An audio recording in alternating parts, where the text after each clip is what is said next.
Please subscribe Sadhguru Sai Creations.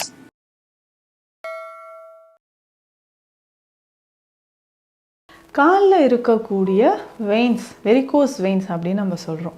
So இந்த மாதிரி இருக்கக்கூடிய சிரை நாள வீக்கம் அப்படின்னு நம்ம தமிழில் சொல்லுவாங்க. சிரை நாள வீக்கம், நாள விபாத புண்கள் அப்படின்னும் சிலர் சொல்லுவாங்க. இதில் வந்து வெரிகோஸ் அல்சர் ஆயிடுச்சுன்னா இது அப்படி தான் சொல்லணும், நாள விபாத புண்கள். ஸ்பைடர் வெயின்ஸ் அப்படின்னு பார்க்கும்பொழுது கொஞ்சம் ஒபீஸாக இருக்காங்கன்னு வச்சுக்கோங்களேன், உடல் பருமனாக இருக்காங்கன்னா நல்லாவே நமக்கு தெரிய ஆரம்பிக்கும். ஸோ இடுப்பு சுற்றி, இடுப்பு பகுதியிலையோ இல்லை அடிவயிற்று பகுதியிலையோ, தொடை பகுதியில், பேக் சைடில், காஃப் மசில்ஸில், இந்த மாதிரி இடங்கள்ல நமக்கு வந்து இந்த ஸ்பைடர் வெயின்ஸ் அப்படின்னு தெரியும். ஸோ இது யாருக்கெல்லாம் வருது அப்படின்னு பார்த்தோம்னா, ரொம்ப நேரம் நின்றுக்கிட்டே ஒர்க் பண்ணுறவங்க, அதுக்கடுத்து ரொம்ப நேரம் நின்றுக்கிட்டே ஒர்க் பண்ணுறவங்களுக்கு வரலாம். சிட்டிங் போஸ்டர், ரொம்ப நேரம் உட்கார்ந்து கால்களை வந்து தொங்க போட்டுட்டு உட்கார்ந்து இருக்கிறவங்களுக்கு இது ஏற்படலாம். ஸோ இந்த மாதிரியான பிரச்சனைகள் எல்லாமே இந்த வெரிகோஸ் வெயினால் வரக்கூடியது தான்.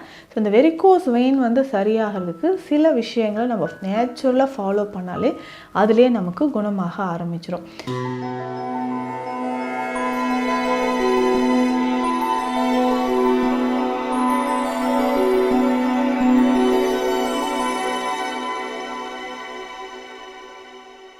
சத்குரு சாய் கிரியேஷன் வியூவர்ஸ் அனைவருக்கும் வணக்கம். நான் டாக்டர் நித்யா, சித்தா ஃபிசிஷியன்.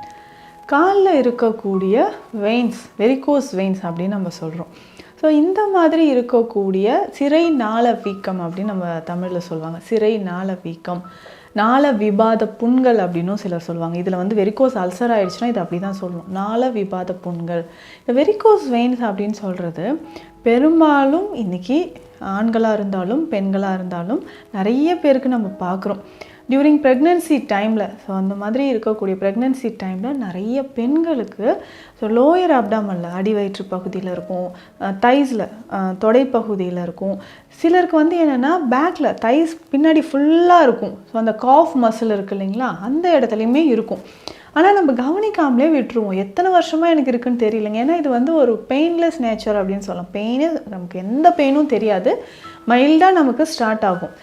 இனிஷியலாக இது வந்து ஸ்பைடர் வெயின்ஸ் அப்படின்னு சொல்கிறாங்க. ஸோ வெரிகோஸ் வெயினுக்கு ஏர்லி ஸ்டேஜ் முன்னாடி நமக்கு வந்து ஸ்பைடர் வெயின்ஸ் தான் தெரியும்.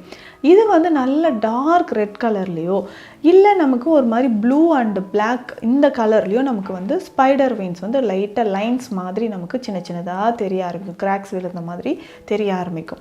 ஸோ இந்த ஸ்பைடர் வெயின்ஸ் அப்படின்னு பார்க்கும்பொழுது கொஞ்சம் ஒபீஸாக இருக்காங்கன்னு வச்சுக்கோங்களேன், உடல் பருமனாக இருக்காங்கன்னா நல்லாவே நமக்கு தெரிய ஆரம்பிக்கும். ஸோ இடுப்பு சுற்றி, இடுப்பு பகுதியிலையோ இல்லை அடிவயிற்று பகுதியிலையோ, தொடை பகுதியில், பேக் சைடில், காஃப் மசில்ஸில், இந்த மாதிரி இடங்கள்ல நமக்கு வந்து இந்த ஸ்பைடர் வெயின்ஸ் அப்படின்னு தெரியும்.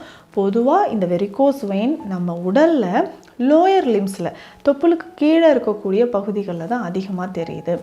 ஏன்னா இங்கே இருக்கக்கூடிய டீஆக்சினேட்டட் பிளட் வந்து அகெயின்ஸ்ட் கிராவிட்டி நமக்கு ஹார்ட் நோக்கி வர்றதுக்கு இந்த வெயின்ஸ் வந்து வீக் ஆகிடுச்சு அப்படின்னா, ஸோ நமக்கு வந்து இன்சஃபிஷியன்சி, அந்த பிளட் சர்க்குலேஷன் வந்து ஒரு இன்சஃபிஷியன்சி ஸ்டேஜில் இருக்கும்போது வெயின்ஸ், அதில் இருக்கக்கூடிய வேல்வ்ஸ் எல்லாமே வீக் ஆகுதுன்னா பிளட் அதுலேயே வந்து தேங்க ஆரம்பித்து கொஞ்சம் பல்ஜ் ஆகும்.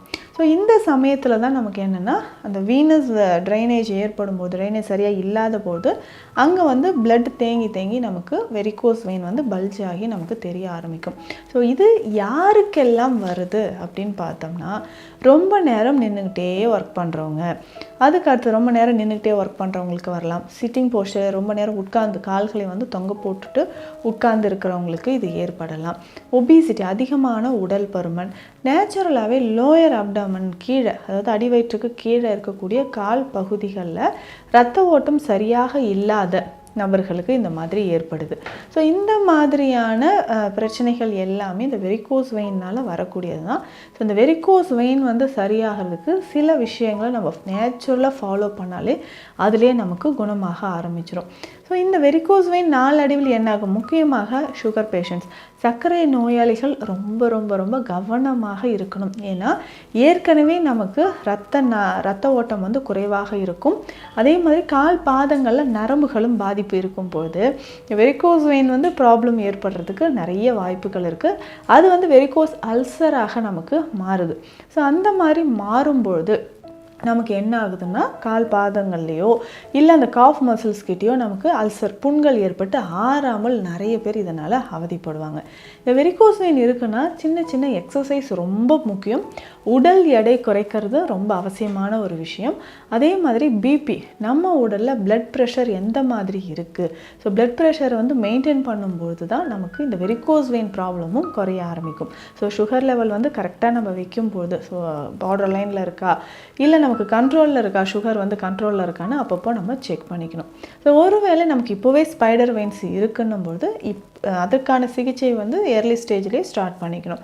ஸோ இதுக்கு பேசிக்காக எக்ஸ்டர்னல் தெரப்பிஸ் நமக்கு நல்லாவே ஹெல்ப் பண்ணும். ஸோ வெளிப்புறமாக நம்ம செய்யக்கூடிய சிகிச்சை முறைகள் இதில் வந்து பற்று முறைகளோ ஒற்றட முறைகள், தொக்கணம் அப்படின்னு சொல்லக்கூடிய மசாஜ், ஸோ இந்த மெத்தட்ஸ் எல்லாமே நம்ம ஃபாலோ பண்ணோம்னா கொஞ்சம் கொஞ்சமாக வெரிகோஸ் வெயின் குறைய ஆரம்பிக்கும். ஸோ இதில் ஸ்பெஷலாக ஒரு தைல வகை இருக்குது. இந்த தைல வகையை நம்ம பயன்படுத்தும் பொழுது நமக்கு கால்களில் இருக்கக்கூடிய வெயின்ஸ் வந்து மறைய ஆரம்பிக்கும். ஸோ எந்த மாதிரியான வெயின்ஸ் நமக்கு என்ன சிகிச்சைகள், இந்த தைலத்தை வந்து நம்ம எப்படி பயன்படுத்தலாம் அப்படின்னு பார்க்கலாம். இதில் என்னென்ன மூலிகைகள் சேருது அப்படின்னு பார்த்தோம்னா, முதல்ல கற்றாழை. ஸோ இந்த கற்றாழையை வந்து உள்ளே இருக்கக்கூடிய ஜெல்லை நல்லா பேஸ்ட் மாதிரி அரைச்சி தனியாக எடுத்து வச்சிடணும். அதே மாதிரி இந்த கற்றாழை ஜெல்லுலேயே என்னென்ன மூலிகைகள் சேர்க்கணும்னா, நன்னாரி பொடி நம்ம சேர்க்கணும். பொதுவாக நன்னாரி அப்படின்னு சொல்லக்கூடியது உடல் சூட்டை தணிக்கும். இது கூடவே பிளட் சர்க்குலேஷன் நமக்கு இன்க்ரீஸ் பண்ணுது. ஸோ அப்போ இந்த கற்றாழையோட நன்னாரி பொடி இதில் சேர்த்து எடுத்து வச்சிடணும். அதற்கு அடுத்தது பார்த்தோம்னா வாத நாராயண இலைகள், ஸோ இதனுடைய பொடியும் எடுத்து வச்சிடணும்.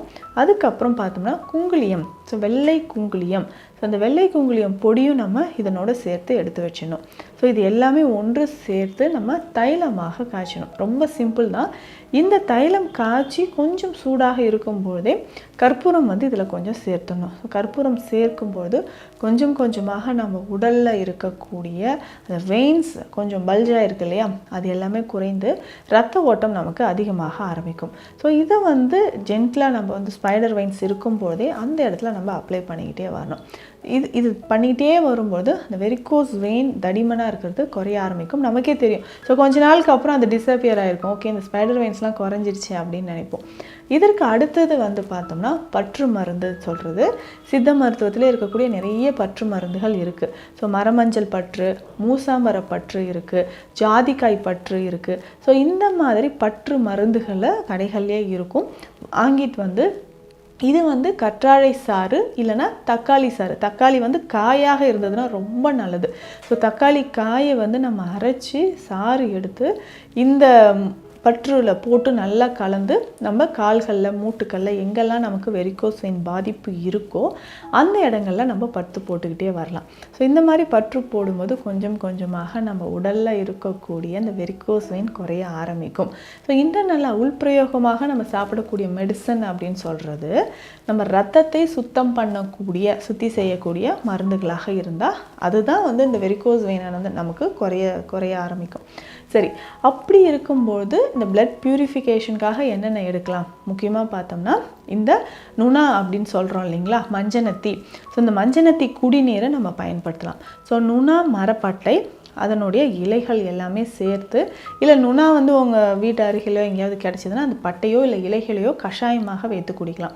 அதனுடைய காய்கள் கிடைச்சாலும், நோனி அப்படின்னு சொல்லுவோம், இந்த நோனியோட காய் கிடைச்சாலும் அதை 1-2 நசுக்கி போட்டு நல்லா கொதிக்க வச்சு அந்த தண்ணீரை குடிச்சிட்டு வரோம். ஸோ கிடைக்கும் போதெல்லாம் இதை நம்ம ஃபாலோ பண்ணிக்கிட்டே வந்தோம்னா வெரிகோஸ் வெயின் கொஞ்சம் கொஞ்சமாக மறைய ஆரம்பிக்கும். இதில் மறக்காமல் நான் செய்ய வேண்டிய விஷயங்கள் என்னென்னா, உடற்பயிற்சி ரொம்ப முக்கியம். ஸோ ரொம்ப சிம்பிளான எக்ஸசைஸ் மட்டும் நம்ம பண்ணிக்கிட்டே வரணும். ஸோ படுத்துகிட்டே வந்து சைக்கிளிங் பண்ணுற மாதிரி பண்ணுறது, அதுக்கப்புறம் இந்த தோப்பு காரணம் உட்கார்ந்து எந்திரிக்கிறது, கால்களை வந்து நம்ம ஸ்டிஃபாக வச்சு அப் அண்ட் டவுன் மூமெண்ட்ஸ், இரவு நேரத்தில் தூங்கும்போது கால்களை கொஞ்சம் உயர்த்தி வச்சு தூங்குறது, இந்த மாதிரியான சிம்பிள் எக்ஸசைஸ் பண்ணும்போதும் கால்களில் இருக்கக்கூடிய வெரிகோஸ் வெயின் மறைய ஆரம்பிக்கும். ஸோ இந்த பதிவில் சொல்லியிருக்கக்கூடிய தகவல்கள் உங்களுக்கு பயனுள்ளதாக இருக்கும்னு நம்புகிறேன். மீண்டும் அடுத்த பதிவில் சந்திக்கலாம். நன்றி.